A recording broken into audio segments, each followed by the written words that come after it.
Doutora Rogéria Alves, e hoje eu vou falar um pouco nesse vídeo a respeito da minha trajetória enquanto pesquisadora de doutorado, quando eu elaborei a pesquisa chamada de No Rastro do Marfim, a circulação do marfim in natura entre Luanda, Benguela, Brasil e Lisboa, entre os anos de 1723 e 1808. Bom, a minha pesquisa de doutorado foi orientada pela professora doutora Vanicleia Silva Santos e co-orientada pelo professor doutor Carlos Almeida. O professor Carlos é ligado à Universidade de Lisboa. A minha tese foi elaborada dentro do Departamento de História da Universidade Federal de Minas Gerais, entre os anos de 2016 até 2021, que foi quando eu defendi essa tese.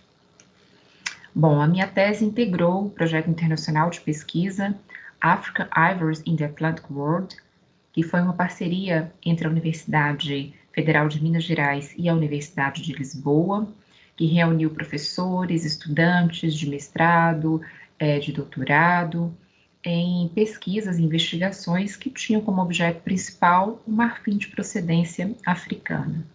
E aí, dentro desse grupo, havia pesquisadores que investigaram os objetos em marfim, esse marfim de origem africana, a trajetória que esses objetos faziam em diferentes lugares, em diferentes épocas. Tanto a equipe portuguesa quanto a equipe brasileira se reuniu no Brasil e também em Lisboa por mais de uma vez.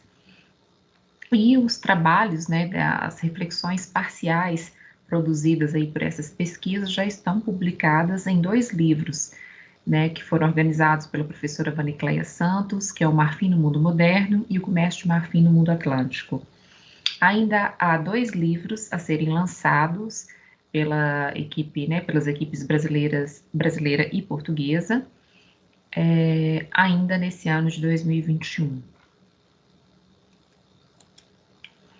Dentro dessa perspectiva, é também importante lembrar que eu contei com financiamento público para as minhas investigações. Entre o período de 2018 a 2020, eu contei com uma bolsa de apoio à formação de professores, uma parceria que foi estabelecida entre o FAPEMIG, Fundação de Amparo à Pesquisa do Estado de Minas Gerais, e a universidade na qual eu trabalho, que é a Universidade do Estado de Minas Gerais. E dentro dessa percepção, da perspectiva de historiadora preocupada com a história pública, eu me propus também a criar um blog para publicizar os resultados da minha pesquisa, para estabelecer um diálogo dessa pesquisa acadêmica com a educação básica, através de reflexões, indicações bibliográficas, e outros materiais possíveis, também para contar um pouco a respeito dessa trajetória enquanto doutoranda. Então, o link para esse blog eu vou deixar na descrição desse vídeo, mas ele também aparece aqui nessa tela. O objetivo principal da minha pesquisa foi analisar a circulação atlântica do marfim de elefantes. Então, o marfim, essa presa que o elefante possui, um dente, exportado a partir dos portos de Luanda e Benguela, na chamada Costa de Angola, entre aí o século XVIII, 1723, até o iniciozinho do XIX, 1808. Dentro dessa proposta, o recorte espacial que eu investiguei, ele contemplou regiões como Luanda, Benguela, como eu disse, também o Brasil, especialmente em 3 portos aqui da costa brasileira que recebiam o marfim oriundo aqui de Luanda e Benguela, os portos eram Rio de Janeiro, Salvador e Recife, e também Lisboa, que era uma outra rota de navegação possível para esse marfim procedente aqui de Luanda e de Benguela.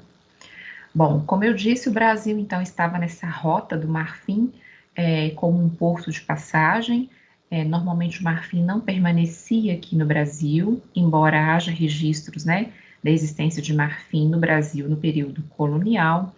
Esse marfim procedente de Luanda e Benguela, em sua maioria, seguia para Lisboa. É o que as fontes e os registros históricos nos apontam. Em Lisboa, esse marfim ele era comercializado e também transformado em objetos. Nosso recorte temporal, então, como eu disse, vai do século XVIII até a primeira década do XIX, ele é subdividido em duas partes, né? A primeira delas vai de 1723 a 1769. Esse período, ele prevê, né, a análise da comercialização do marfim, especialmente sobre a forma dos contratos administrativos portugueses. Os contratos eram instrumentos de administração portuguesa que orientavam, colocavam as regras do funcionamento para o comércio de marfim durante esse período. Os contratos existiam dentro da administração portuguesa, né, para suas colônias, desde o século XVI, né, para essa região, mas a gente prevê aí, analisa na nossa pesquisa os últimos anos de vigência desse contrato. Isso porque, a partir de dezembro de 1769, né, os contratos deixam de existir e o comércio, o trato do marfim vai passar a ser organizado pelo chamado monopólio régio. Então, todo marfim que vai ser comercializado a partir de 1770, saído de Luanda e Benguela, ele não vai mais obedecer às regras previstas nos contratos administrativos do trato do marfim dos escravizados, mas sim ao monopólio régio. Isso, na prática, significava um maior controle da coroa sobre essa movimentação oficial do marfim, né, e também uma tentativa aí, de maior monopólio mesmo sobre esse trato comercial. O que nos leva a outras reflexões e perguntas, né? Se houve uma preocupação em pré-definir e em orientar esse trato comercial de forma mais de perto e de forma mais integrada por parte da coroa portuguesa, né? O que teria levado a esse monopólio? Seria o valor do marfim? Seria as possibilidades de enriquecimento que esse comércio traria? Bom, no tempo dos contratos administrativos, existia a figura dos contratadores, que eram particulares que assumiam, então, a responsabilidade sobre esse comércio, mediante um compromisso de pagar à coroa portuguesa determinados valores. Mas quanto será que esses homens lucravam com o comércio do marfim? São a essas perguntas, a essas questões que a nossa pesquisa pretende, né, e se propôs responder. Para se ter uma ideia, fazendo uma comparação em termos de volumes oficiais de exportação das presas de marfim, se nós formos analisarmos do período de 1723 a 1769, nós temos aí que aproximadamente 11.542 presas de marfim foram exportadas a partir dos portos de Luanda e Benguela. No segundo período, de 1770 a 1808, já na vigência do monopólio, quando há uma vigilância maior da coroa sobre esse comércio, nós temos aí o total de 48.392 presas sendo comercializadas, ou seja, um aumento considerável a partir dessas mudanças. Na tese, nós analisamos um pouco mais de perto e um pouco mais a fundo o que esses números querem nos dizer, porque também eles não podem ser vistos só em absoluto. Há uma série de questões ligadas à organização social e cultural que também vão trazer influências sobre esse resultado. E aí é importante lembrar que para fazer essa investigação, eu estive nos mesmos locais pelos quais o meu objeto de pesquisa, o marfim, então, passou durante o século XVIII. Né? Eu fui na atualidade para esses locais em busca dos registros históricos dos arquivos. Então, eu visitei acervos no Brasil, mas também em Lisboa e também em Luanda. Para se ter uma ideia, né, essas são imagens que eu mesma registrei e fiz durante aí o percurso dessa pesquisa. Então, eu visitei arquivos como o Arquivo Nacional da Torre do Tombo, em Lisboa, o Arquivo Histórico Ultramarinho, também em Lisboa, o Arquivo Histórico Municipal de Obras Públicas, também em Lisboa, o Arquivo Nacional de Angola, que fica na capital Luanda, no continente africano, o Instituto Histórico e Geográfico Brasileiro, que fica no Rio de Janeiro. E nessa organização e nessa busca por registros históricos acerca do comércio atlântico do marfim, eu estive em contato com mais de 300 fontes documentais, né, que formam aí o corpo da minha pesquisa. São documentos de diferentes tipologias, desde registros administrativos, registros mais contábeis, até relatos de religiosos e também de militares. Para se ter ideia, alguma das fontes que eu pesquisei, né, algumas das tipologias que foram trabalhadas na pesquisa, são fontes como essas, o Contrato dos Escravizados do Marfim, que eu já havia mencionado, que são documentos, né, que tem mais ou menos esse formato, esse aspecto, que estão abrigados no Arquivo Histórico Ultramarino de Lisboa, mas que não possuem uma catalogação própria, então encontrá-los na documentação exige um exercício de pesquisa, né, mais aprofundado, um pouco mais demorado. A questão dos mapas de saída, né, os registros de entrada e saída do Marfim, entre essas regiões que nós estamos analisando, né, havia uma contabilidade por parte dos contratadores primeiro, depois por parte da coroa, em contabilizar e registrar as presas de marfim que estavam, então, participando desse comércio atlântico. Por questões administrativas, né, por implicações econômicas, porque havia um imposto sobre esse comércio, e esses registros eram feitos, então, de forma não padronizada, a depender de quem estava elaborando. Então, eu vou ter mapas de saída do marfim, como esse desenho aqui, né, que é quase um desenho elaborado. Vou ter outros que vão registrar como se fosse uma tabela, que é esse caso aqui, e outros, né, que trazem também um outro tipo de desenho, para registrar a movimentação desse marfim. Então, esse exercício de trabalho com as fontes, ele demandou tempo, demandou uma organização e também um conhecimento um pouco mais aprofundado a respeito dessas fontes históricas. Outras fontes históricas que foram trabalhadas nessa pesquisa foram os papéis da Balança Geral do Comércio Português, que eram papéis que demonstravam ali toda a movimentação comercial do Reino de Portugal, seja com seus domínios, né, seja com outras praças comerciais europeias, o que era comprado, o que era vendido, o que era produzido em Portugal nesse período, e o marfim aparece em todos esses movimentos comerciais, né, como aquele marfim que é trazido dos domínios, das chamadas colônias, que é transformado em manufaturas em Lisboa e que é reexportado para outras praças comerciais europeias.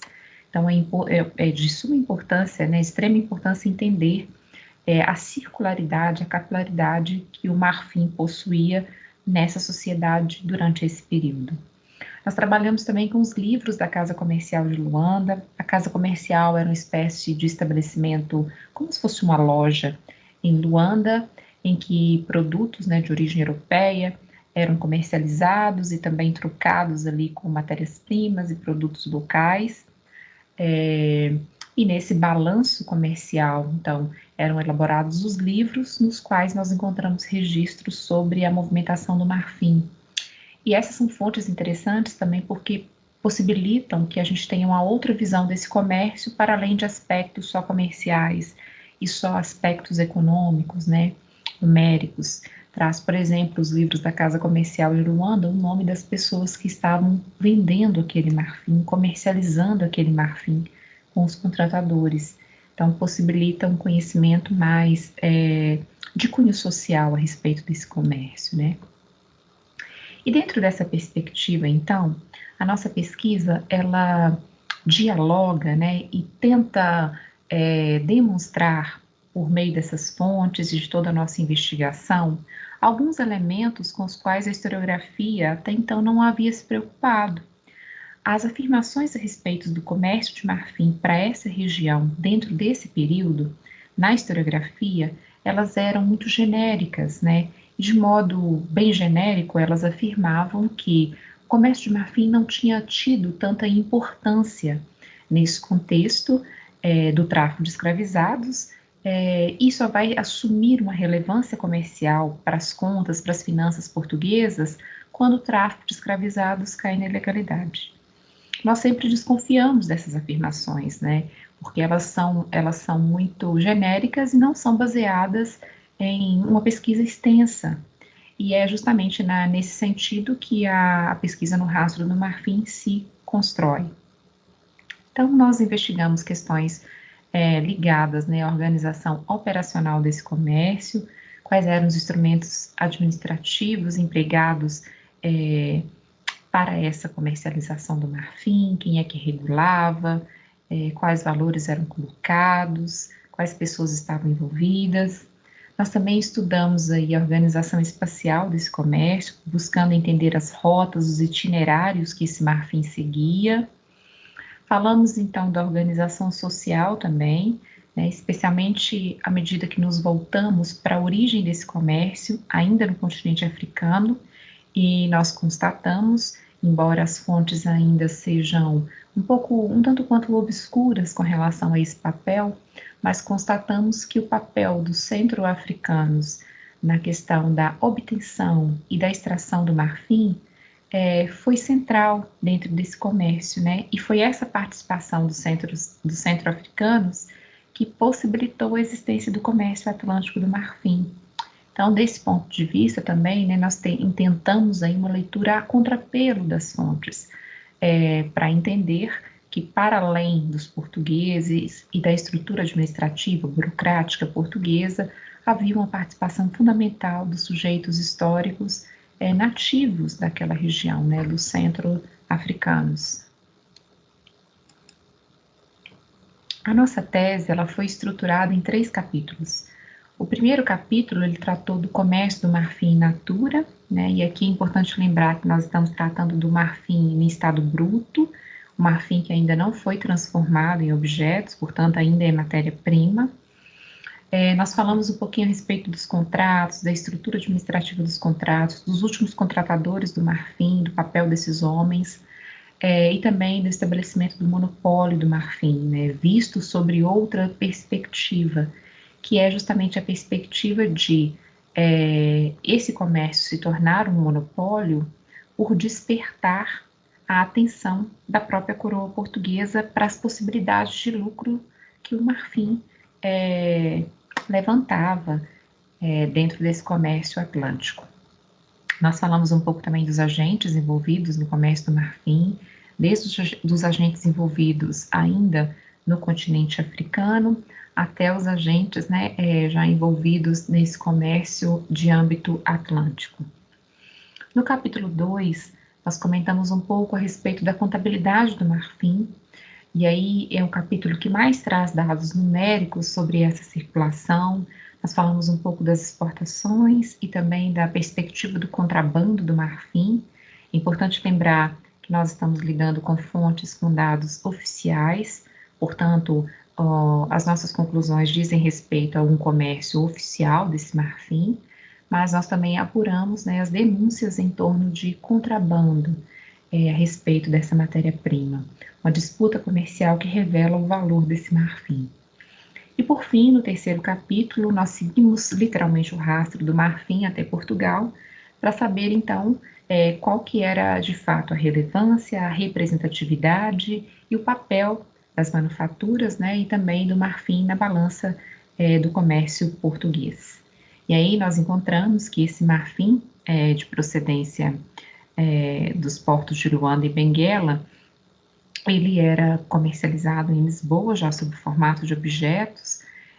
Nós constatamos a existência, né, da Real Fábrica de Pentes, em Lisboa, que era o estabelecimento que fazia a manufatura desse marfim, que produzia, em sua maior parte, os pentes de marfim, mas também produzia outros objetos, como talheres, sinetes, bolas de bilhar em marfim, e esses objetos, então, eram reexportados, né, a partir de Lisboa para outras praças comerciais europeias.